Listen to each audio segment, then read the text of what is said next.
"Stop! You're putting that in me?" The nun froze, but the cowboy didn't stop. The knife bit deep.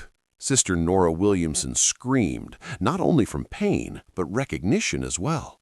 "That bullet stays in, you die by morning." Cody Maasten's knife hovered over the nun's bleeding stomach.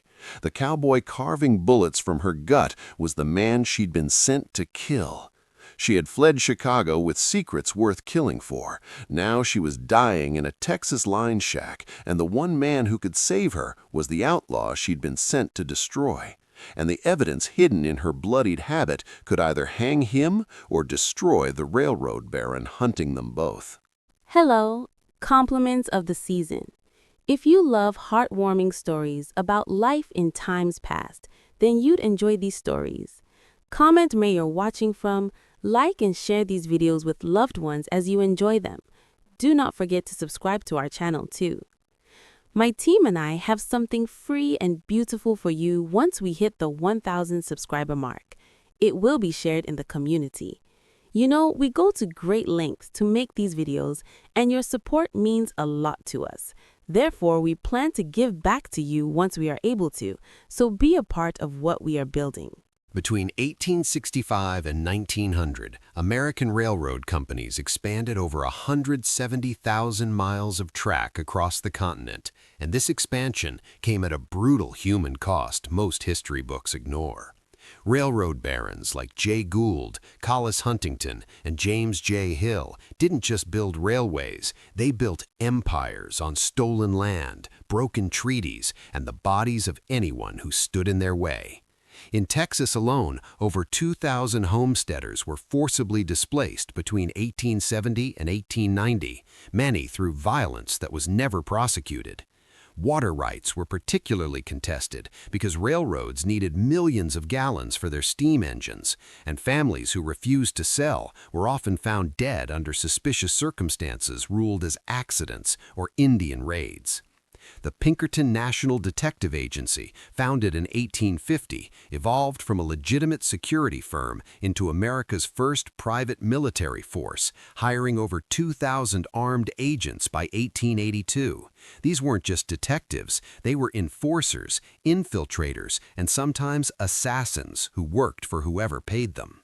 Pinkertons broke the Great Railroad Strike of 1877 by killing dozens of workers, and corporations discovered that hiring women as operatives was incredibly effective because society didn't suspect them.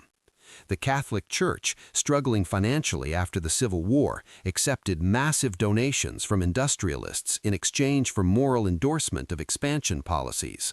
Some archbishops received annual payments exceeding $50,000, equivalent to over $1.5 million today, to declare railroad development God's manifest destiny. Church operatives, including rogue priests and nuns, were occasionally recruited to gather intelligence on labor organizers and land dispute witnesses. The Llano Estacado, or Staked Plains of Texas, was one of the deadliest terrains in America, a flat, waterless expanse where temperatures exceeded 110 degrees and travelers regularly died of dehydration within days. Federal marshals like the real Clayton Webb existed as rare, honest lawmen in a system drowning in corruption, often working alone against networks of bought judges, sheriffs, and politicians.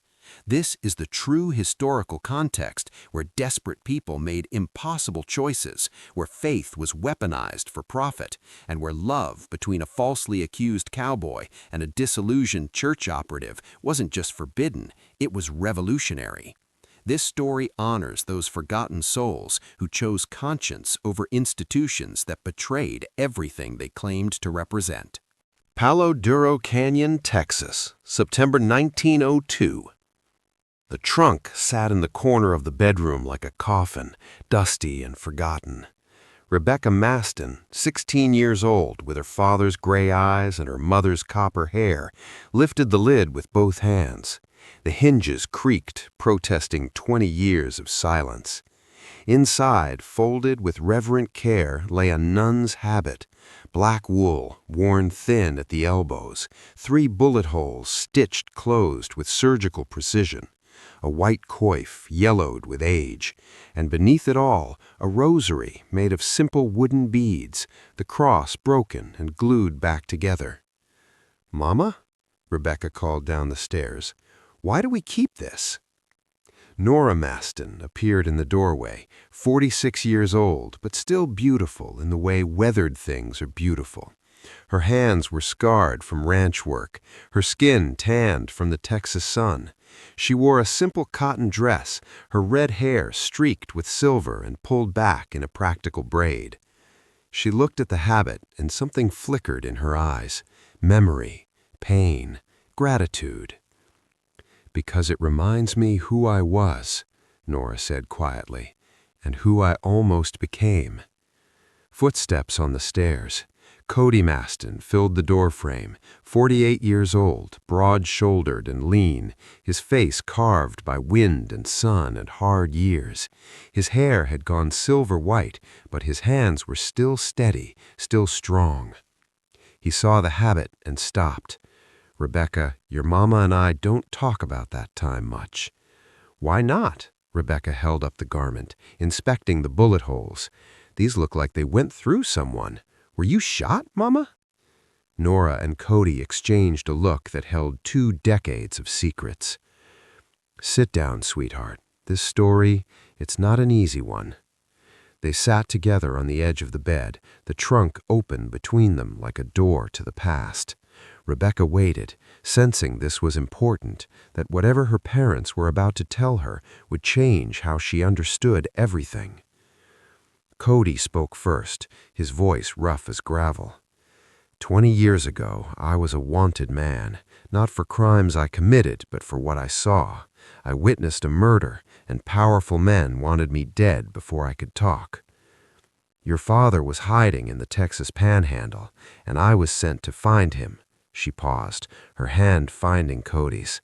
"Sent to kill him." Rebecca's eyes went wide. "What?"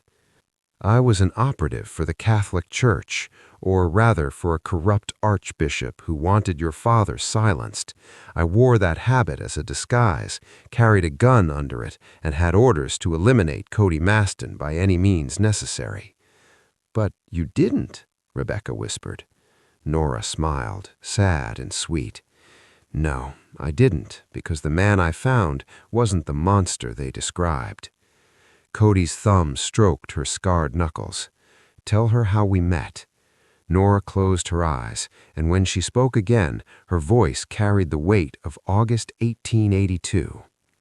The heat shimmered off the hard pan like liquid glass. Cody crouched in the shadow of the abandoned line shack, his Colt .45 loaded and ready, watching the horizon for dust clouds that meant riders, meant death. 6 months. 6 months since he'd watched Jasper Calloway put a bullet in Samuel Hendricks's head, since he'd seen Calloway's hired gun, Luther Kane, execute Sarah Hendricks while she begged for her children's lives. 6 months since Cody had grabbed 10-year-old Tommy Hendricks and run. Cody had hidden Tommy with the Quincy family, Quakers who ran a farm 15 miles east. Good people who asked no questions and feared God more than railroad barons. But Kane's mercenaries were closing in. 3 times in the past month, Cody had spotted their dust trails, heard their horses in the dark. He was running out of places to hide. The figure appeared 200 yards south, stumbling through the heat waves like a mirage.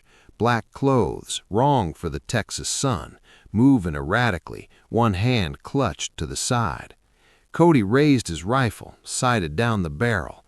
Through the scope, he saw a woman, young, a nun's habit soaked dark with something that wasn't sweat, blood. She collapsed near a dead mesquite tree, fell to her knees, then forward into the dust. Every instinct screamed trap. Kane was smart enough to use bait, but Cody's hands were already moving, slinging the rifle across his back, pulling his knife, because his mama had raised him with one rule that overrode survival: you don't let a woman die, no matter the cost. He reached her in 30 seconds, rolled her over, young face, maybe 26, pale as milk under a dust coating, red hair plastered to her skull with sweat, green eyes unfocused, pupils blown wide with shock. Bullet wound in her left side, just above the hip. Entry, no exit. The bullet was still inside. "Can you hear me?" Cody checked her pulse, thready, fast. "Who shot you?" Her lips moved. "Cain thought I was helping you." Cody's blood turned to ice. She knew his name, knew Cain. This was a setup, had to be. But the blood was real, the wound was real, and she was dying real. He grabbed her under the arms, dragged her toward the line shack. She screamed when the movement jarred her wound, a sound that tore through the empty landscape. Cody didn't stop. Stopping meant they both die when Cain's men followed her trail. Inside, he kicked the door shut, barred it, laid her on the rough wooden table he used for skinning rabbits. She was conscious now, panting, her hand clutching something inside her habit. A rosary, and beneath it a sealed letter. "I need to take that bullet out," Cody said, already moving. He grabbed his whiskey bottle, his hunting knife, the leather strap he used for sharpening. "You understand? It stays in, you're dead by morning." Her green eyes focused on him for the first time, really looked at him. She saw his face, sun-scarred and hard, saw his hands, rough and capable, saw something in his expression that made her decision. "Do it," she whispered. Cody poured whiskey over the knife, over his hands, over her wound. She arched off the table, shrieking. He held her down with one hand, pressed the blade against her skin. "Stop!" Her hand grabbed his wrist, strength born of terror. "Stop! You're putting that in me?" "Bullet stays in, you die. Your choice, sister." Her fingers loosened. Tears streamed down her temples into her hair. She nodded. Cody cut deep. The surgery took 43 minutes. 43 minutes of Nora Williamson screams, of Cody's hands slick with blood, or the knife digging through muscle and tissue searching for lead. When the bullet finally clinked into the tin cup, Cody's hands were shaking so badly and nearly dropped it. He cauterized the wound with the flat of the heated knife. Nora passed out, maybe a mercy. Cody stitched her closed with thread meant for mending saddles, wrapped her middle with torn strips from his spare shirt, and carried her to the cot in the corner. She weighed nothing, felt fragile as bird bones in his arms. As he laid her down, something fell from inside her habit, a leather badge case. Cody opened it. Pinkerton National Detective Agency. His stomach dropped. Below the badge, a folded letter with an official seal. He broke it open, read by lamplight. Sister Nora Williamson, by order of Archbishop Donovan Thatcher, you were tasked with locating and eliminating the heretic Cody Maasten, wanted for murder and crimes against God's church. Use any means necessary. Payment upon confirmation of death. Your sins will be forgiven. Your redemption assured. Cody read it 3 times. Then he walked to his saddlebag, pulled out his Colt, checked the cylinder. 6 rounds. He cocked it, aimed at the unconscious woman on his cot. His finger tightened on the trigger. She moaned in her sleep, shifted, her hand reaching for the rosary that had fallen to the floor. Cody lowered the gun. Couldn't do it. Couldn't shoot a defenseless woman, even one sent to kill him. His mama's ghost would never forgive him. He'd wait, let her wake up, hear her explanation, then decide. 2 weeks later. The line shack had become a prison for 2. Nora recovered slowly, infection setting in twice before breaking. Cody tended her wounds with the same rough efficiency he'd use on an injured horse. Never gentle, never cruel, just practical. She maintained her nun persona perfectly, prayed at dawn and dusk, quoted scripture, asked God to forgive her suffering. But Cody watched her eyes. They were soldier's eyes, constantly cataloging exits, weapons, weaknesses. On the 5th day, she was strong enough to sit up. "Why are you helping me?" "I ain't helping you, just keeping you alive until I figure out what to do with you." "You know what I am." "I know what you carry. Badge says Pinkerton, letter says church assassin. Your mouth says none." I looked at her directly. "Which one's the lie?" Nora's jaw tightened. "I serve God. God don't pay in silver. That letter mentions payment."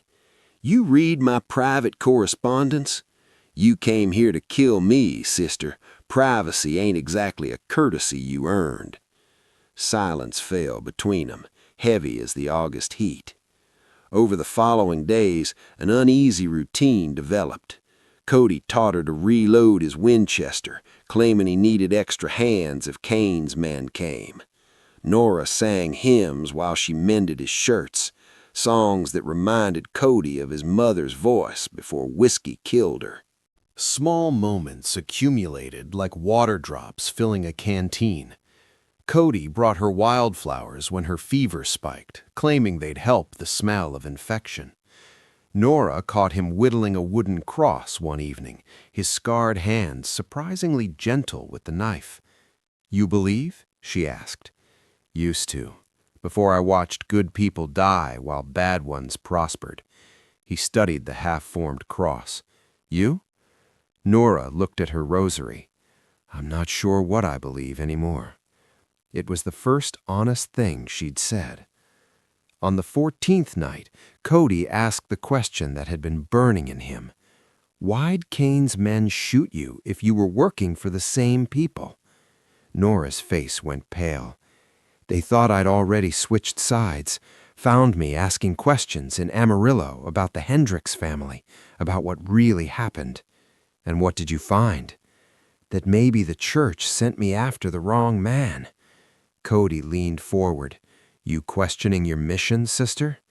Before she could answer, the window exploded inward. Glass shattered across the floor. Cody rolled, grabbed his rifle. 5 riders surrounded the shack, rifles raised. Luther Kane's voice cut through the darkness like a blade.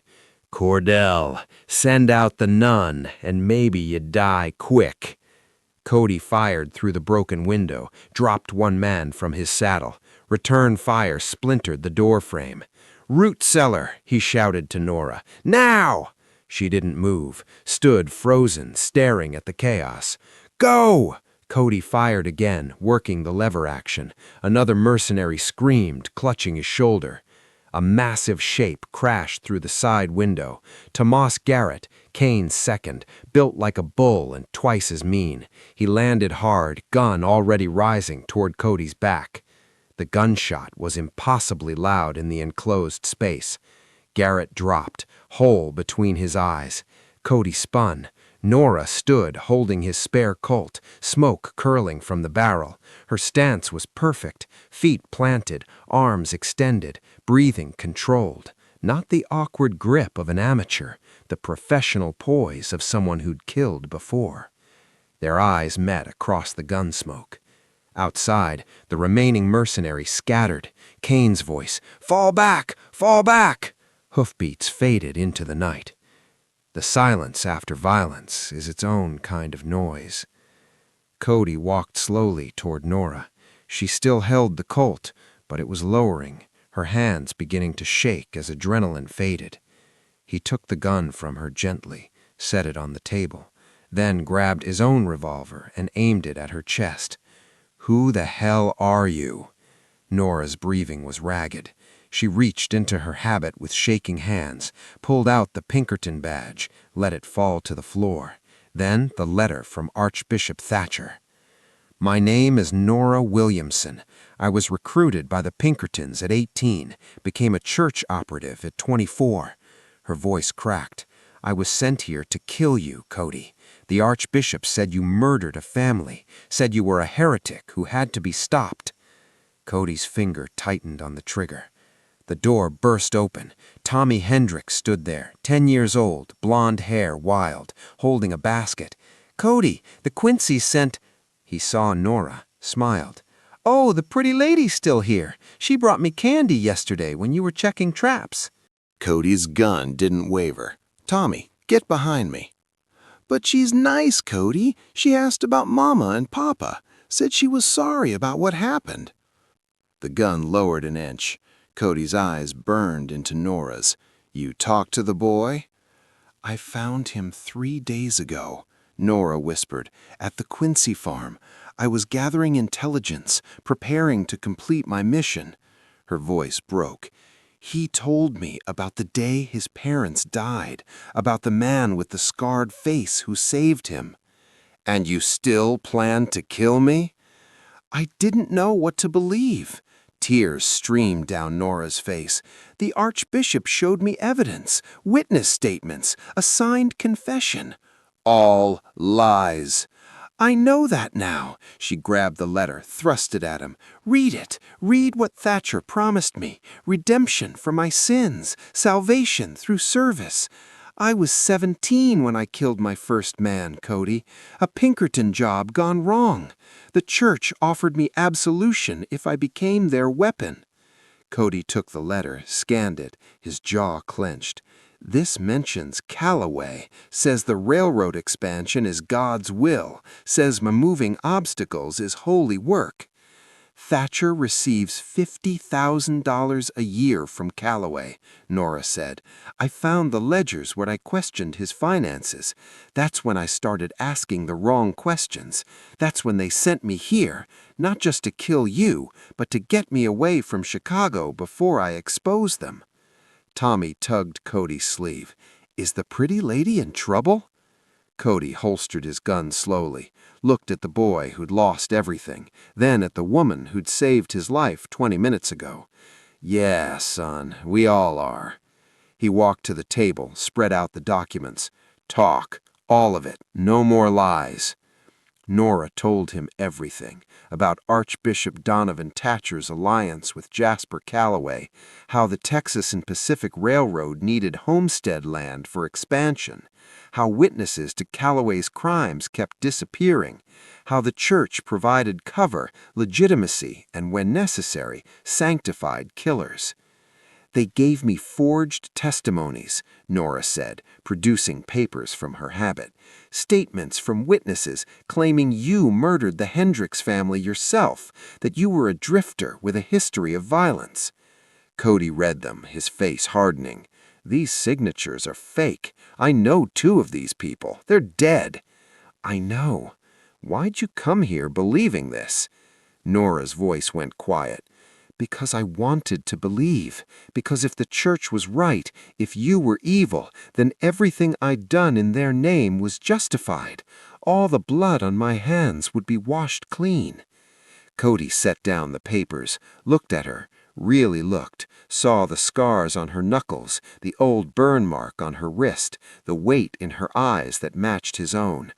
I didn't murder the Hendricks family, he said. I was working their ranch, saw Callaway and Kane ride up, demanding Samuel sell his water rights. When Samuel refused, Callaway shot Samuel, shot Sarah when she screamed. I grabbed Tommy, ran, been running ever since. There's a federal marshal in Fort Worth, Cody continued. Clayton Webb. He's investigating Callaway, but he needs witnesses, needs Tommy's testimony.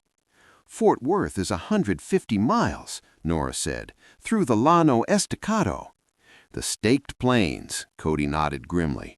3 days if we're lucky. Kane knows these territories. He'll be hunting us. Then we leave at first light. We? Cody's eyebrow raised. You picked a side, sister? Nora removed her rosary, set it on the table beside the Pinkerton badge. I'm done being a weapon for corrupt men.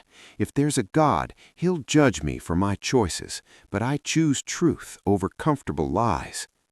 They left before dawn, 3 horses, minimal supplies, and Tommy riding between them. The Llano Estacado stretched endlessly, flat, hard pan, broken only by scrub brush and the skeletons of dead cattle. No shade, no water except what they carried. By noon the first day, the temperature hit 110 degrees. By evening, they'd spotted dust clouds behind them, Kane's gang, maybe 6 riders, closing the distance.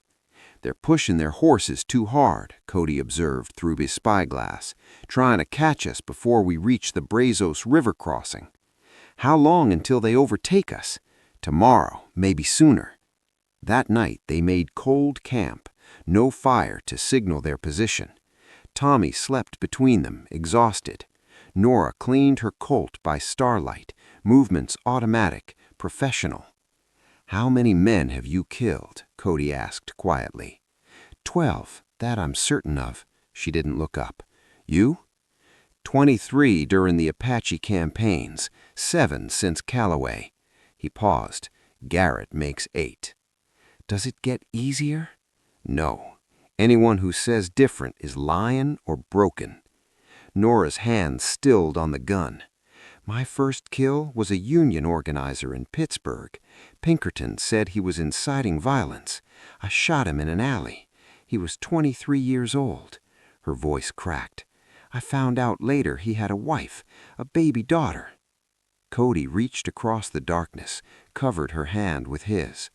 "That weight don't ever leave, but you can choose what you do with it. Let it crush you, or let it remind you why every life matters."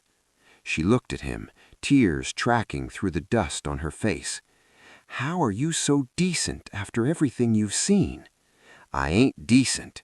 I'm just tired of being what the world tried to make me."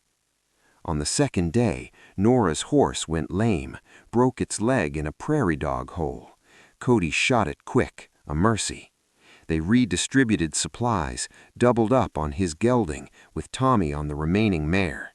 By afternoon, Nora's wound reopened. Blood seeped through her bandages, darkening her habit. Fever set in by evening, infection, heat exhaustion, or both. The third day she couldn't stay in the saddle. Cody faced an impossible choice: leave her and save Tommy, or carry her and risk them all dying. He thought of his brother, screaming his name during the Comanche raid while Cody ran, thought of 19 years carrying that guilt. "Tommy, take the mare, ride hard for Fort Worth, tell Marshal Webb everything." "But Cody, go!" The boy hesitated, then kicked the horse into a gallop, dust plumes rising behind him. Cody dismounted, pulled Nora from the saddle. She was barely conscious, mumbling fever dreams. He heard fragments. "Father, forgive me. The organizer's daughter. Blood on my hands. Cody, I'm sorry." He abandoned the gelding, couldn't carry both woman and supplies, filled 2 canteens, grabbed his rifle, and hoisted Nora across his shoulders. 20 miles to Fort Worth. He started walking. The sun hammered down like the fist of an angry god. Cody's boots raised dust with each step. Nora's weight pressed into his wounded shoulder, the old Apache arrow injury screaming. He didn't stop. Behind him, Kane's riders appeared on the horizon. Cody walked faster. Nora stirred, delirious. "Leave me! Save yourself!" "Shut up!" Cody gasped. "I left my brother once. Won't do it again." "I'm not your brother." "No, you're something more." He didn't know when he started loving her. Maybe when she shot Garrett to save his life. Maybe when she chose truth over her mission. Maybe in this moment, carrying her through hell, because the alternative was unthinkable. The Fort Worth outskirts appeared like a mirage. Buildings, people, civilization. Cody staggered through the main street, Nora unconscious on his shoulders. Citizens stared. A woman screamed. "Marshal Webb!" Cody's voice cracked. "I need Marshal Webb!" He collapsed on the steps of the federal building. Strong hands caught him, caught Nora. A weathered face swam into view, 50-something, steel-gray mustache, badge gleaming. "Cody Maasten?" Marshal Clayton Webb's voice was gravel and whiskey. "You're a hard man to find." "Tommy Hendricks, witness, Callaway." Cody could barely speak. "The boy arrived 2 hours ago, told me everything." Webb gestured to deputies. "Get him inside. Doctor's already here." Cody's vision went black. 2 weeks later, Fort Worth Courthouse. Cody's shoulder ached where they'd redressed the wound, but he was alive. So was Nora, sitting beside him in the courtroom, her fever finally broken, her green eyes clear and hard as flint. The courthouse was packed. Jasper Calloway sat at the defendant's table, expensive suit, confident smile. His lawyer was a Boston import, sharp-tongued and merciless. Tommy Hendricks took the stand, small and terrified in his Sunday clothes. "Tell the court what you saw," Marshal Webb prompted gently. "Mr. Calloway shot my papa. Then he shot my mama when she begged him to stop." "Are you certain it was Mr. Calloway?" "Yes, sir. He had a scar on his hand, shaped like a horseshoe. I saw it when he pulled the trigger." Calloway's lawyer stood. "Your Honor, this child was traumatized. False memories are common in cases of shock. Furthermore, the defense has testimony from Archbishop Donovan Thatcher himself that Cody Maasten is a known criminal who—" The courtroom doors burst open. Archbishop Thatcher entered in full ceremonial robes, purple and gold, flanked by church lawyers. He radiated authority, righteousness, divine power. Your Honor, Thatcher's voice boomed through the courtroom, I demand the immediate release of Sister Nora Williamson into church custody. She is bound by eternal vows and subject to ecclesiastical authority, not secular law. The judge, a thin man named Horace Brennan, looked uncertain. Archbishop, this is a murder trial, not a church matter. This woman's testimony is invalid. She belongs to God, and through God, to me. Thatcher's eyes found Nora. Sister Williamson, come here immediately. Nora didn't move. I said, come here. Thatcher's voice hardened. You swore holy vows. You are bound by sacred oath. Nora stood slowly. Cody reached for her hand, but she pulled away, walked toward the witness stand. Every eye in the courtroom followed her. She reached up, unpinned her coif. The white fabric fell away, then her veil. Her red hair tumbled down her shoulders like fire, copper and gold in the afternoon light streaming through courthouse windows. Cody had never seen it unbound. His breath caught. I, Nora Williamson, her voice rang clear, renounce my vows before God and this assembly. I was not called by faith, but recruited by corruption. I was not a servant, but a weapon. You have no authority, Thatcher started. I have the authority of truth.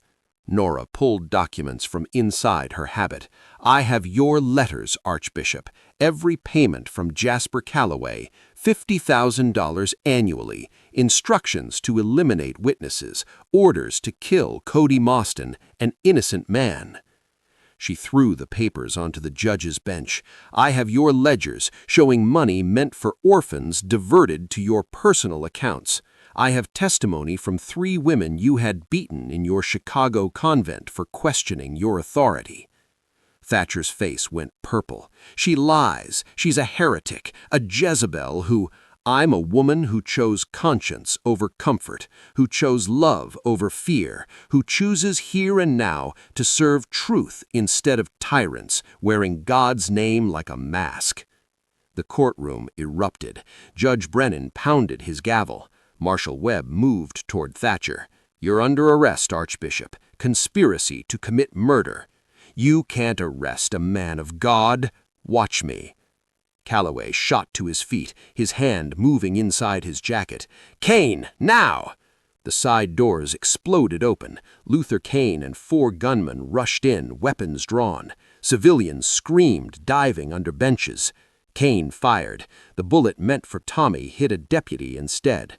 Cody rolled, grabbed his Colt from the evidence table where it had been placed, returned fire, dropped one of Kane's men. Marshal Webb and his deputies engaged.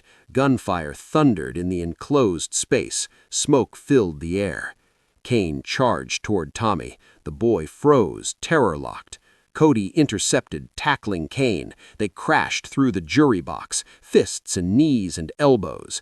Kane was bigger, meaner, fought dirty, got Cody's arm twisted behind his back, a knife appearing from nowhere, pressing against Cody's throat. "Should have stayed dead," Kane hissed. The gunshot was point blank.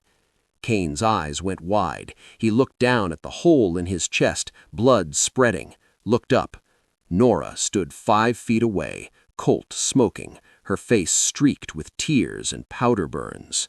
Kane collapsed, whispered his last words through bloody teeth. "Thatcher promised me salvation," Nora said quietly. The remaining gunmen surrendered. Deputies dragged Calloway toward the door. He'd been shot in the leg trying to escape. Marshal Webb had Thatcher in iron shackles, the archbishop screaming about divine retribution and earthly corruption.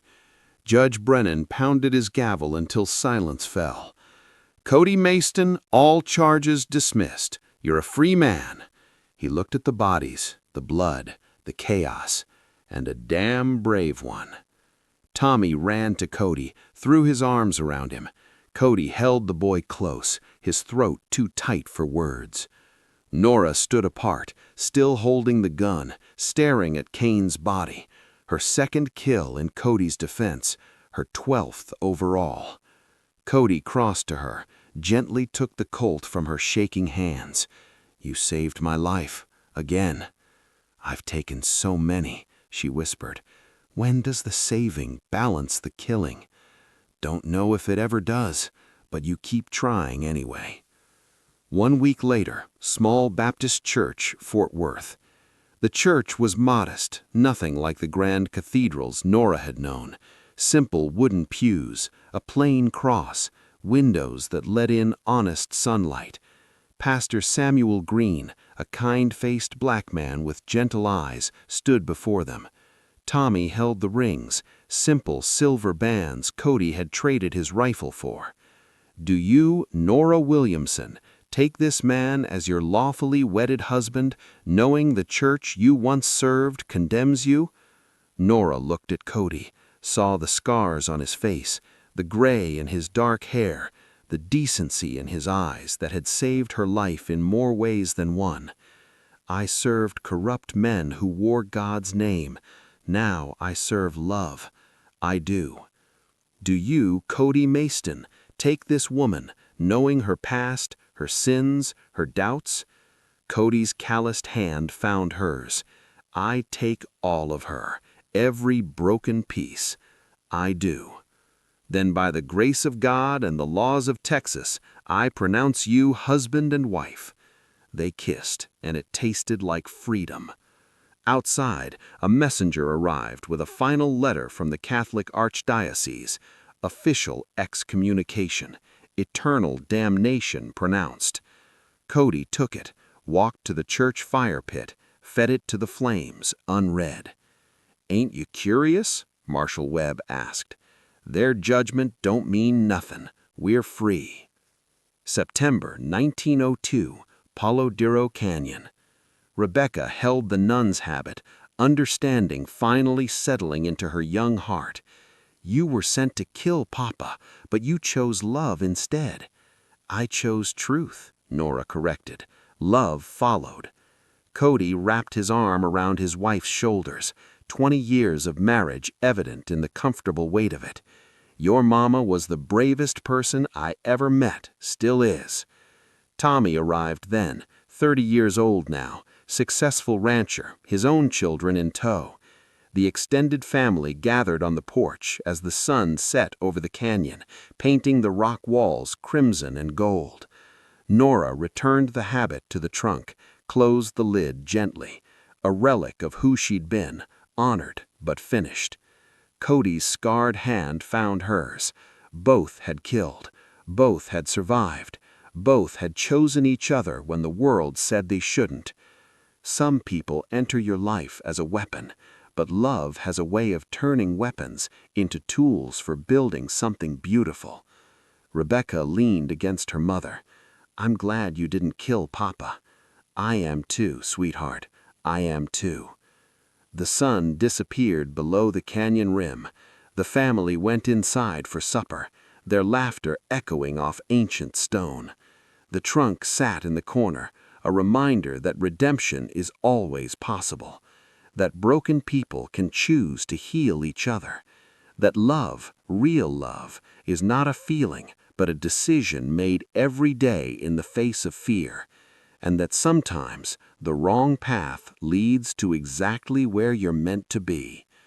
If this story of betrayal, redemption, and forbidden love captured your heart, if you need to know what happens when broken weapons become tools for healing, subscribe now, because the best stories are the ones that remind us we're all capable of choosing love over fear, truth over comfortable lies, and second chances over eternal damnation.